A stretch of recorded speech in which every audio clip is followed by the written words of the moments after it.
세상에 존재하는 모든 것은 나름의 존재의 가치가 있습니다.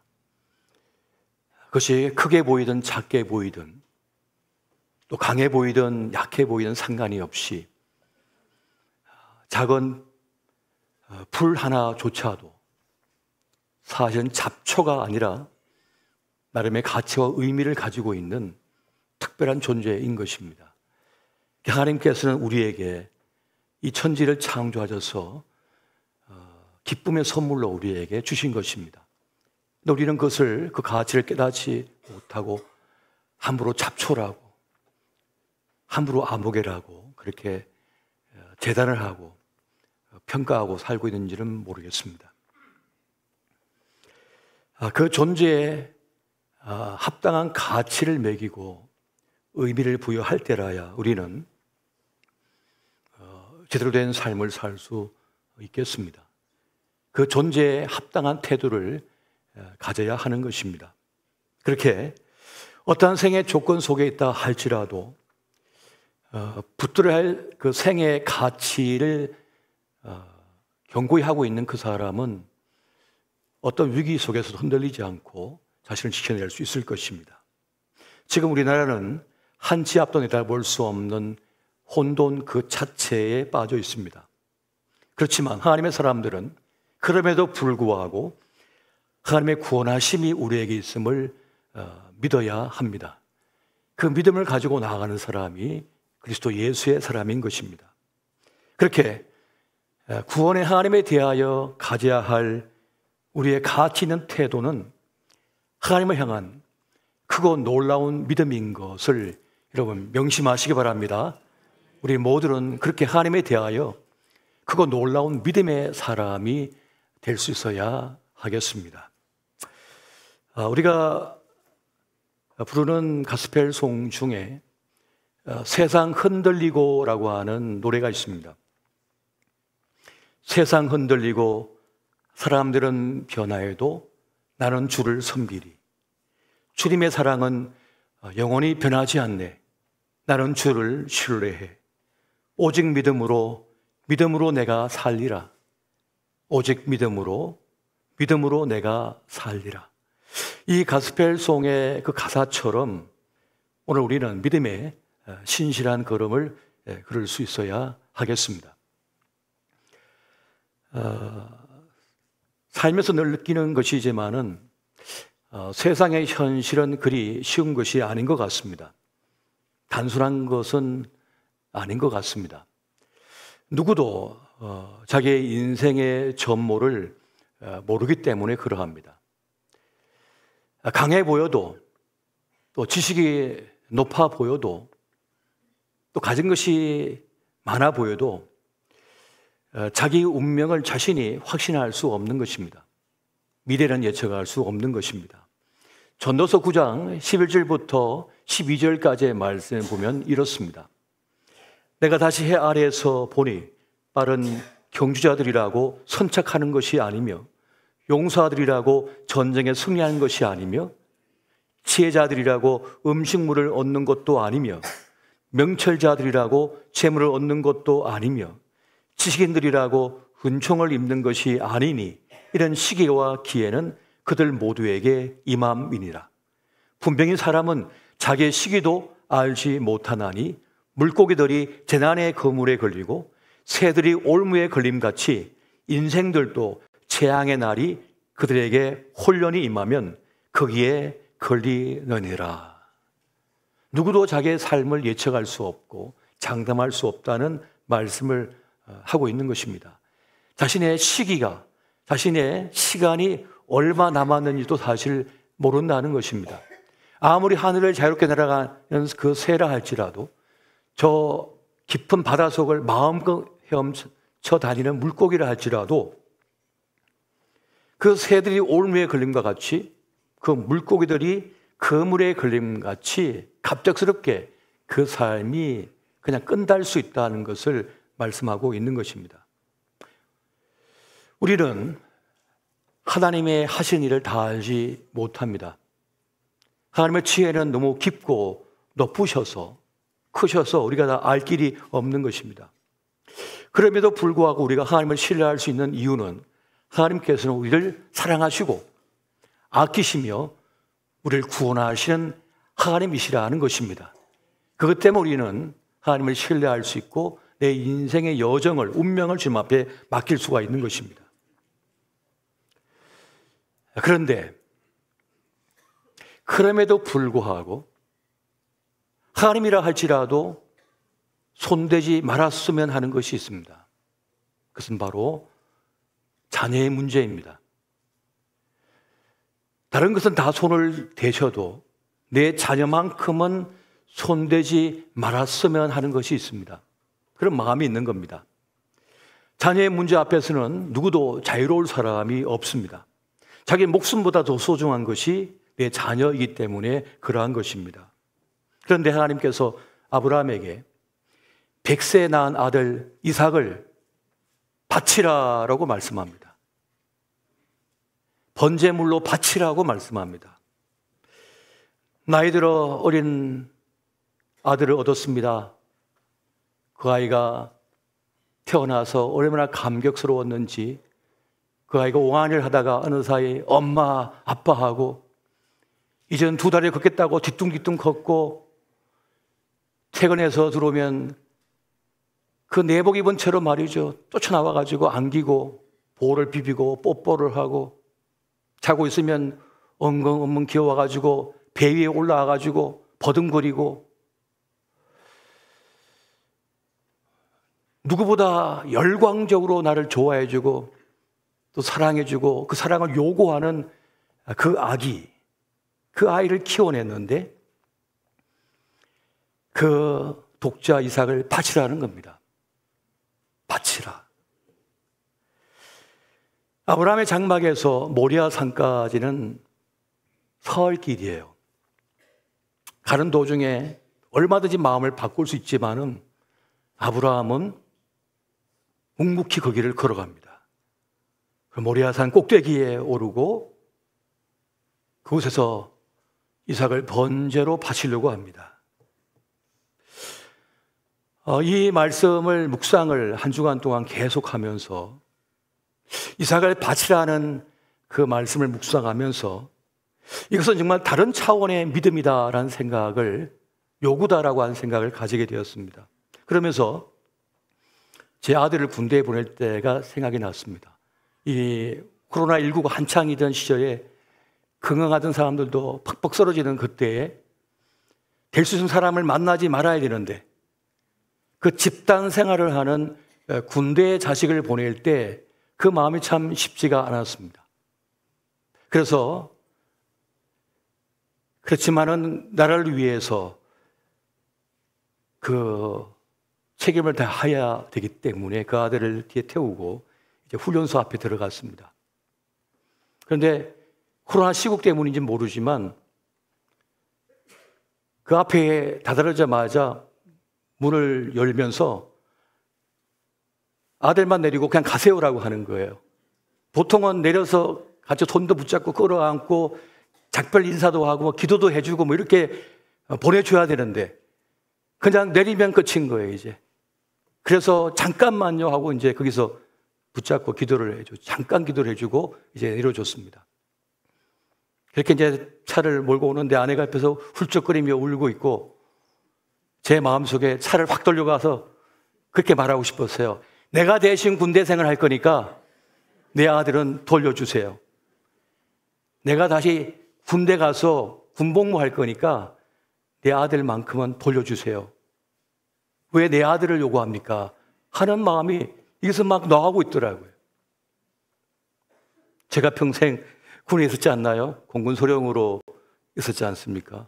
그러니까 남의 아들 군에 오면은 자랐다고, 훌륭하게 군생활 해야 된다고, 나를 위해 목숨을 바쳐야 된다고 막 그렇게 기도해주고 축복해주고 그랬는데 정작 내 아들을 바치라고 하니 이 마음이 쉽지 않은 거예요. 왜 하필 내 아들을 원할까? 전쟁 나면 어떡할까? 코로나에 걸려서 무슨 일이 생기면 어떡하나? 하는 마음이 제 속에 막 생기는 거예요. 걱정이 막 생기는 것이죠. 그러니까 내 아들만큼은 다른 것이죠. 내 자식만큼은 그 바치는 것이 쉬운 것이 아니라는 거예요. 그래서 이 아브라함의 마음, 그 심정을 조금이나마 아버지로서 느낄 수가 있었습니다. 그렇게 힘든 일인 것이죠. 어떻게 그 생태 같은 자식을 내놓을 수 있는가? 그런데 오늘 말씀을 보면 이 사건의 발단 이유는 하나님께서 그 아브라함의 믿음을 시험하기 위함이라고 말씀해 주고 있는 것을 보게 됩니다. 창세기 22장 1절 말씀 보면 이렇습니다. 그 일 후에 하나님이 아브라함을 시험하시려고, 하나님께서 아브라함의 믿음을 시험하고자 원하셨던 거예요. 그 아브라함의 믿음, 그 중심을 알고자 하셨다라고 말씀하고 있는 것입니다. 그래서 이삭을 바치라는 이 말씀, 이 명령의 이유는, 근본적인 이유는 과연 아브라함이 열국의 아비, 그 믿음의 아버지가 될 수 있는 믿음을 가졌는가를 최종적으로 시험하는 바로 중요한 그 시간이었던 것입니다. 많은 분들이 신앙생활을 처음 하면서 이 창세기를 재미있게 읽다가 이 장면에 딱 걸려 넘어지는 거예요. 이 인신 제사는 당시에 이방 나라에서 참혹한 그런 행위였거든요. 그런데 어떻게 자비의 하나님, 사랑의 하나님, 구원의 하나님께서 하나밖에 없는 아들을 갖다가 인신 제사를 드리라고 하는가? 전혀 논리에 맞지 않는 것입니다. 그런데 그 논리에도 이성에도 맞지 않는 그 무서운 요구를 하나님께서 아브라함에게 하셨다는 거예요. 나를 바치는 건 할 수 있어요. 나를 바치는 건 저도 해봐서 압니다. 저도 20살 주의 부르심을 듣고 하나님의 종이 되겠다고 신학을 시작할 때 부모님이 반대하고 형제들이 반대하고 친척들이 다 반대해서 그만 의지를 해버렸어요. 그래서 제가 2년 동안 재현선 목사님 교회에서 그렇게 2년 동안 먹고 자가면서 전도하고 교회를 이렇게 세웠거든요. 그때 그 의질 상태였어요. 하나님을 위해서 나를 바친다라고 한 마음으로 나를 던져버렸습니다.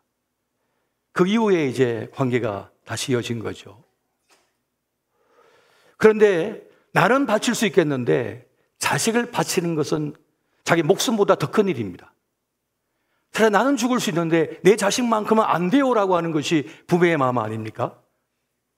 대신하던 목숨을 내놓을 수 있지만은 내 자식을 내놓는 건 못하는 거예요. 그런데 그것을 요구하고 있다는 것입니다.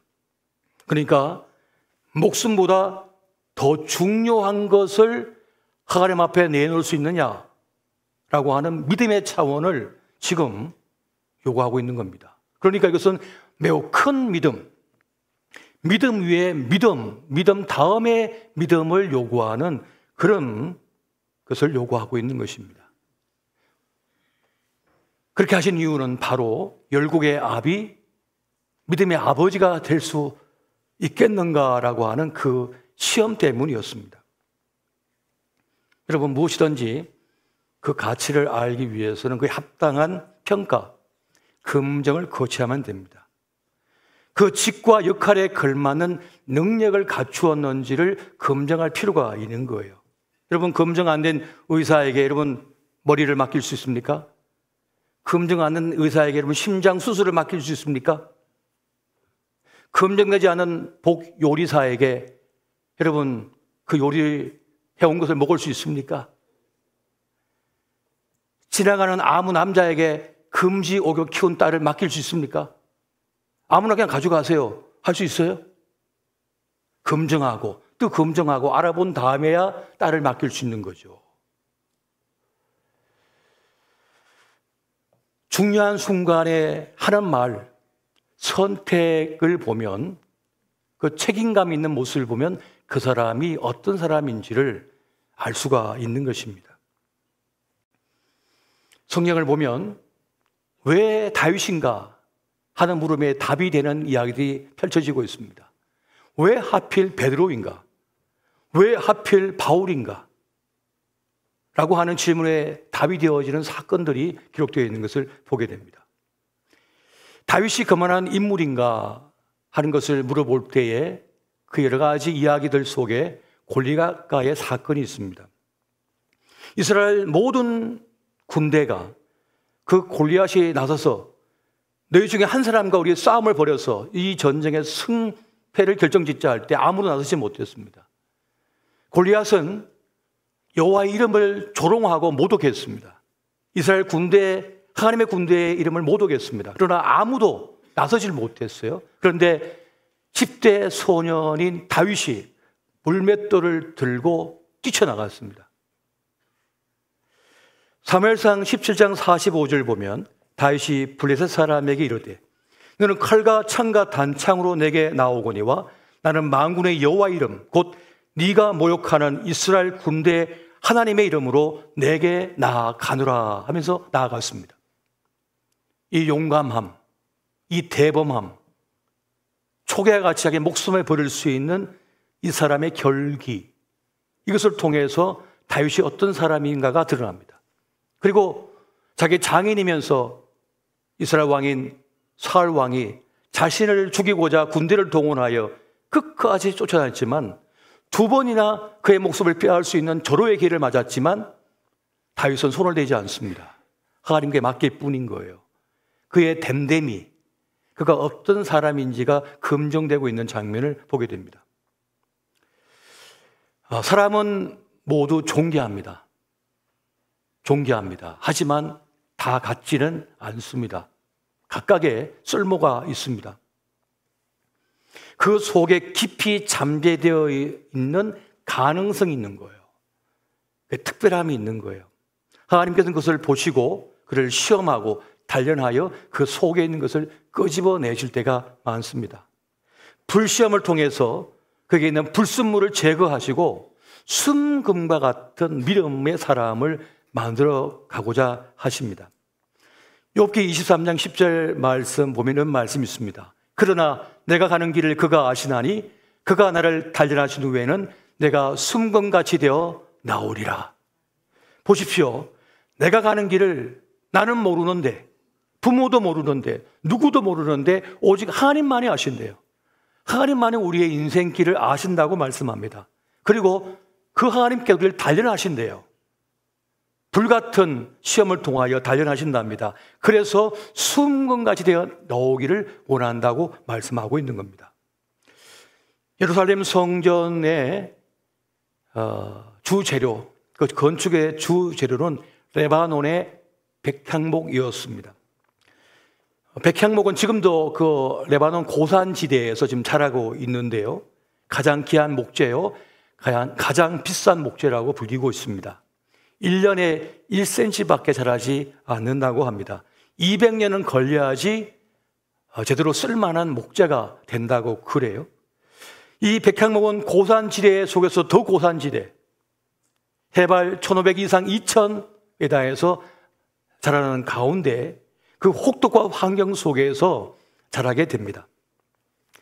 그래서 나중에 목재로 사용하게 되면 고온에도 저온에도 습기에도 전혀 뒤틀려지지가 않는답니다. 변질되지 않는다는 거예요. 그래서 최고의 목재라고 합니다. 어떠한 형편과 상황 속에도 변질되지 않는 그 모습이야말로 가장 값비싼 목재요, 하나님의 사람이라 할 수 있다는 겁니다. 그 믿음의 사람이 되기를 주님께서 원하신다는 거예요. 우리는 어디까지 갈 수 있을까요? 여러분은 어디까지 갈 수 있습니까? 칭찬받을 때까지만 가십니까? 인정받을 때까지만 가십니까? 사랑받을 때까지만 가십니까? 혹은 보상이 따르는 자리까지만 가십니까? 불편하고 서운하고 억울하고 손해보고 핍박을 당하고 피까지 흘려도 갈 수 있다면 그런 진정한 레바논의 백향목 같은 제목, 하나님의 일꾼이라 할 수 있을 것입니다. 사실 우리는 작은 상처에 걸려서 큰 것을 놓칠 때가 참 많습니다. 작은 문제에 걸려서 사단의 이간질 한마디에 그 직분을 내팽개칠 때가 너무 많습니다. 작은 서운함, 작은 모멸감, 서운함 때문에 그냥 넘어지는 거예요. 그 작은 일 하나로 그 직분의 영광스러움을 포기하고 그럴 때가 너무 많다는 거예요. 하나님께서 기뻐하지 않으십니다. 그렇게 버리게 되면 부끄러움 속에 일평생을 살게 됩니다. 지구촌에는 60만 모르지만은 나는 알거든요. 그리고 사단이가 계속 참소해요. 그래서 고통스러운 삶을 살게 됩니다. 반면 부르심 앞에 끝까지 순종하는 이들이 있습니다. 끝까지 믿음을 지킨 사람들이 있습니다. 불편해도, 손해봐도, 억울해도, 비웃음을 당해도, 조롱을 당해도, 핍박을 받아도 피 흘리기까지 그 직분을 감당하며 끝까지 그 사명을 감당하는 사람이 있습니다. 시간과 물질 들이고 자기 자신을 바치는 이들이 있는 거예요.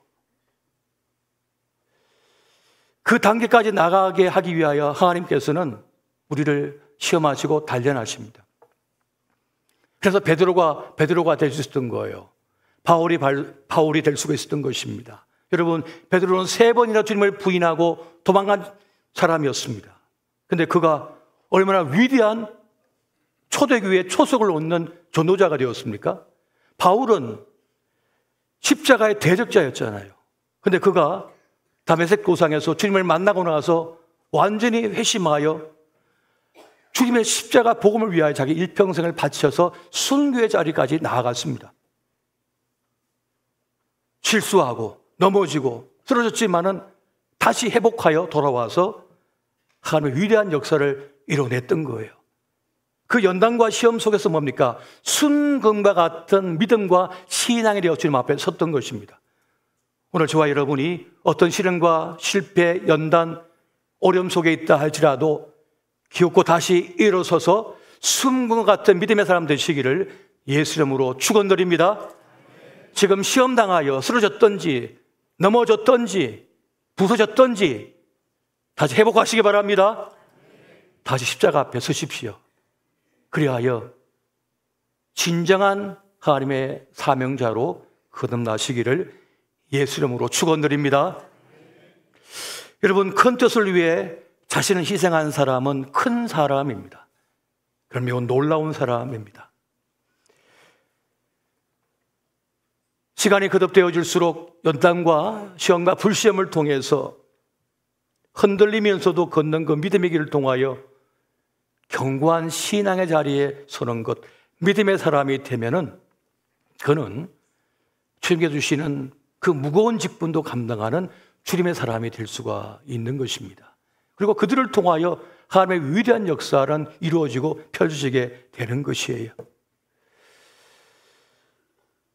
아브라함에게 주어진 이 시험은 큰 시험이었습니다. 독자 이삭을 바치라. 도무지 납득이 되지 않고 이해가 되지 않고 말이 안 되는 시험이에요. 그런데 순종하며 나갑니다. 이게 큰 시험입니다. 그리고 그 큰 시험이 큰 믿음을 낳습니다. 작은 시험은 뭡니까? 인과관계가 있는 시험입니다. 내가 실수했으니까 문제가 발생했어요. 그럼 그 시험은 인과관계가 있는 시험입니다. 우리가 살면서 인간관계에 문제가 생기잖아요. 인과관계가 있는 시험입니다. 내가 실수했으니까, 잘못 말했으니까. 그런데 어떤 때는 너무 정도가 지나칠 때가 있어요. 납득이 되지 않고 이해가 되지 않을 때가 있어요. 그건 큰 시험입니다. 도무지 상식적으로 이해가 안 되는 문제를 만나요. 그건 큰 시험인 거예요. 그런데 그 큰 시험을 이기면 큰 믿음을 낳는 줄 믿으시기 바랍니다. 그것까지 넘어가야지 큰 믿음이 되는 거예요. 큰 믿음이 되는 것입니다. 믿음의 실력이 쌓여지게 되는 것입니다. 여러분,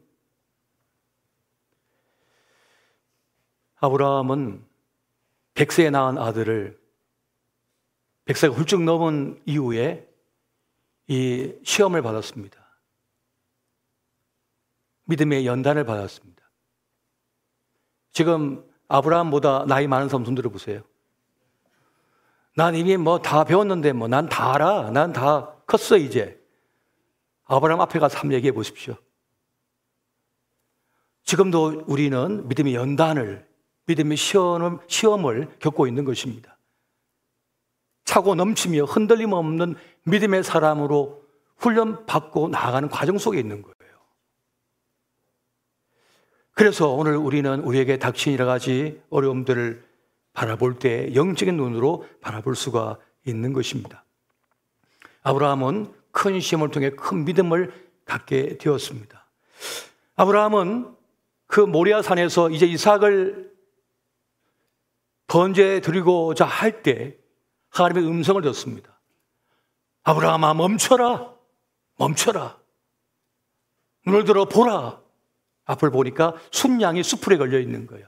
이미 하나님께서 이삭 대신에 그 범죄 제물을 준비하신 겁니다. 하나님께서는 이삭의 목숨을 노린 게 아닙니다. 그냥 아브라함의 믿음을 테스트하신 거예요. 시험하신 거예요. 그 이삭을 죽여서 뭐 하겠습니까? 단지 아브라함의 믿음을 시험하기 위하여 지금 그렇게 한 것이었습니다. 그래서 아브라함은 여호와 이레의 하나님이라고 하는 고백을 하나님 앞에 하게 됩니다. 여호와 이레는 무슨 뜻입니까? 앞서 준비하시는 하나님이라는 뜻입니다. 내가 주님께 이삭을 바치고자 했더니, 바쳤더니 주님께서 이미 모든 걸 준비해 주셨더라. 주님께서 모든 걸 해결해 주셨다는 것을 말씀해 주고 있습니다. 이삭을 바치라는 그 시험의 최종적 결과는 여호와 이레였습니다. 하나님이 앞서서 준비하신다는 거죠. 무엇이든지 어떤 것이든지 우리를 위하여 다 준비하시는 하나님이시다라고 하는 것을 말씀해 주고 있습니다. 뜻밖의 것이고 의외의 것이었지만 그런 놀라운 축복을 누리게 되었던 것입니다. 내 소중한 것을 주님께 바쳤더니 더 소중한 것이 되어 들어왔다는 거예요. 더 귀한 것이 되어 나에게 돌려졌다는 것입니다. 이것이 바로 여호와 이레의 축복임을 믿으시기 바랍니다. 여러분, 창세기 22장 16절부터 18절 말씀 같이 한번 보겠습니다. 시작. 이르시되 여호와께서 이르시기를 내가 나를 가리켜 맹세하노니 내가 이같이 행하여 내 아들 내 독자도 아끼지 아니하였은즉 내가 내게 큰 복을 주고 내 씨가 크게 번성하여 하늘의 별과 같고 바닷가의 모래와 같게 하리니 내 씨가 그 대적의 성문을 차지하리라. 또 내 씨로 말미암아 천하 만민이 복을 받으리니 이는 내가 나의 말을 준행하였음이니라 하셨다 하니라. 아멘. 아브라함의 하나님이 이제 이삭의 하나님이 되신다는 것을 말씀해 주고 있습니다. 너만의 하나님이 아니라 이제 이삭의 하나님이 될 것이다. 네 아들의 하나님이 될 것이다. 너의 아들의 씨를 번성케 할 것이며 내가 책임질 것이다. 승리하는 인생이 될 것이다 라고 하는 약속을 선언하고 계시는 것입니다. 어떻게 가능한 것입니까? 하나님께 이삭을 바쳤기 때문입니다. 하나님께 이삭을 맡겨드렸기 때문입니다. 이것이 없이는 여호와 이레의 축복을 누릴 수가 없습니다. 여러분의 소중한 자녀, 여러분의 목숨보다 더 소중한 그 자녀를 하나님께 바칠 수 있기를 바랍니다. 하나님께 맡길 수 있기를 바랍니다. 요게벳은 자기 아들 모세를 지킬 수 없음을 깨달았습니다. 아이가 크자 우는 소리가 커져서 이제 애굽의 병사들에게 들킬 처지가 됐습니다. 도리어 자신이 보호자가 아니라 모세에게 위협이 된다고 한 사실을 깨달았습니다. 그래서 요게벳은 자기 아기 모세를 갈대 상자에 �립니다. 밤새 역청을 바른, 눈물로 역청을 바르고 기도하며 바른 그 갈대 상자, 그 아기를 갈대 상자에 뉘고 나일강으로 하나님 그 손에 맡겨버립니다.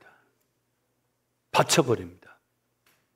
그랬더니 더 귀하고 존귀한 사람이 되어서 그 히브리 민족을 구원하는 지도자가 되어서 돌아옵니다. 그냥 내가 품고 끌어안고 있었으면 같이 죽었어요. 같이 끝났어요. 하나님의 그 능력의 손에, 그 구원의 손에 내 아이를 맡겼더니, 바쳐드렸더니 더 존귀하고 위대하며 영광스러운 인물이 되어서 돌아온 역사를 만나게 되었던 것입니다. 무엇인지 하나님께 드리면 더 존귀한 것으로 돌려받을 줄 믿으시기 바랍니다. 오병이어의 기적도 그렇게 나타난 거 아닙니까? 보리떡 5덩이와 물고기 2마리를 주의 손에 올려드렸더니 5,000명을 먹이고도 12강주리가 남는 역사가 일어났잖아요. 내 손에 그냥 쥐고 있었으면 그냥 해서 끝났을 거예요. 근데 그것을 주님 앞에 바쳐드렸더니, 내어드렸더니, 맡겨드렸더니 놀랍도록 귀한 것으로 돌려받는 그런 역사를 지금 우리에게 말씀해 주고 있는 것입니다.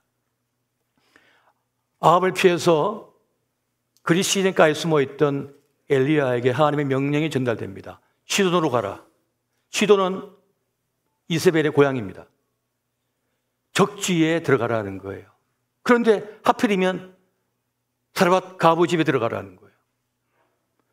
이왕이면 부잣집에 가 있어야 귀가할 수 있는데 밀가루 한 줌 가지고 이제 떡을 만들어서 아들과 마지막으로 먹고 죽으려고 하는데 그 집에 들어가라는 거예요. 논리적으로 이해가 되지 않습니다. 상식적으로도 맞지 않고 이성적으로 맞지가 않습니다. 그런데 엘리야는 당당하게 말합니다. 그 밀가루로 떡을 만들어서 나에게 주라. 그리고는 마지막 남은 그 밀가루로 만든 떡을 다 먹어버립니다. 그리고는 말합니다. 동네에 나가서 그릇을 다 빌려오라. 그리고는 그 그치지 않는 기름병의 기적으로 그 모자를 살려냅니다. 그 가부와 그 아들을 살려내고 하나님의 기적의 역사를 이루어내죠. 하나님께 하신 일은 도저히 내가 이해할 수가 없습니다. 하지만 순종하고 바쳐드렸더니 이해할 수 없는 놀라운 기적으로 받는 그런 복을 누리게 되었습니다. 세상은 여러분 인간의 논리로만 작동되지 않습니다. 상식을 뛰어넘습니다. 너무 강하기 때문에 망합니다. 아세요? 너무 운동 실력이 뛰어나서 가물에 빠집니다. 너무 인기가 많아서 사람들 때문에 그 인생이 끝나버립니다. 아세요 그것을? 도리어 연약하지만은 부족하지만은 하나님을 붙던 이들은 도리어 더 롱런합니다. 더 하나님의 축복을 받아 누립니다. 인간의 상식, 이성을 뛰어넘는 하나님의 은혜가 있는 것이에요. 성 프란체스코가 제 아들에게 시험을 냅니다. 봉투에 조그만 알갱이들을 주면서 씨앗이다. 이것을 꽃 피워서 가져오라 하고 명합니다. 제 아들은 그걸 가지고 가서 한 달 뒤에 다 꽃을 피워서 가지고 옵니다. 그런데 한 제자는 아무것도 가지고 오지 못합니다. 왜냐하면 그것은 꽃이가 아니었거든요. 색깔이었을 뿐이거든요. 누가 이 시험을 통과했을까요? 아무런 열매가 없었던, 아무것도 피워내지 못했던 그 제자였습니다. 이 시험은 성실과 정직이라고 하는 시험이었습니다. 하나님은 눈에 보이는 가시적인 성공만 성공으로 보지 않으십니다. 성경에 등장하는 수많은 하나님의 사람들, 선지자들이 있었습니다. 그런데 그 선지자들은 열매를 거의 거두지 못했습니다. 북이스라엘과 남유다에서 그렇게 외쳤지만은 다 우상숭배했습니다.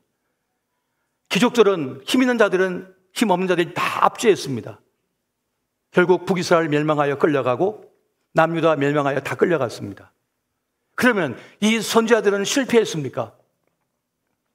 그들의 선포, 그들의 메시지, 그들의 삶은 다 기록이 되어졌고 그 포로로 끌려간 그 백성들은 드디어 깨닫습니다. 아, 그 선지자들의 말이 다 진리였구나. 그 예언은 다 성취되어졌구나.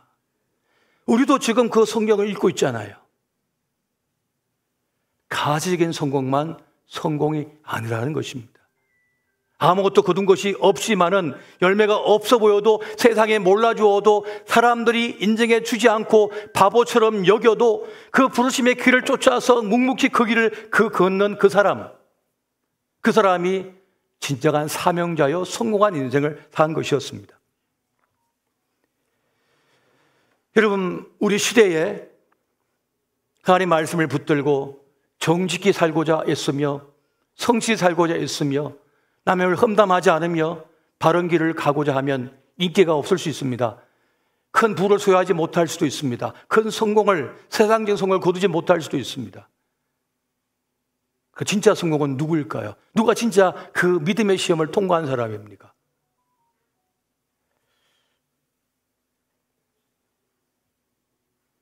오늘 우리는 자본주의의 독에 빠져서 진짜를 진짜로 보지 못하고 가짜를 진짜로 볼 때가 많습니다.